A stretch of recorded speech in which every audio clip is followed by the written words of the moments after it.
નેત્રંગ તાલુકામાં ભાજપના ગાંવ ચલો અભિયાનની શરૂઆત ધારાસભ્ય રીતેશ વસાવાએ કાર્યકરો સાથે સફાઈનું અભિયાન હાથ ધર્યું હતું।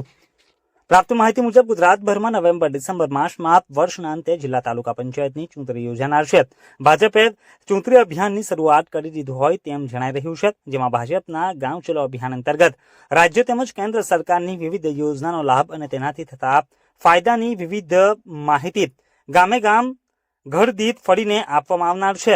જેમાં સૌપ્રથમ ગાંવ ચલો અભિયાન નેત્રંગ તાલુકાના જૂની જામુની ગામેથી ઝઘડિયાના ધારાસભ્ય રીતેશભાઈ વસાવાની આગેવાનીમાં સફાઈ અભિયાનની સાથે કાર્યક્રમની શરૂઆત કરવામાં આવી હતી અને સંગઠનના કાર્યકરોને કામે લાગી જવાની હાકલ કરાઈ હતી। જે દરમિયાન ભરૂચ જિલ્લા પંચાયત બાંધકામ ચેરમેન રાયસિંહભાઈ વસાવા, નેત્રંગ તાલુકા પંચાયતના પ્રમુખ વસુધાબેન વસાવા, નેત્રંગ તાલુકા ભાજપના પ્રમુખ મનસુખભાઈ વસાવા સહિત મોટી સંખ્યામાં કાર્યકરો જોડાયા હતા।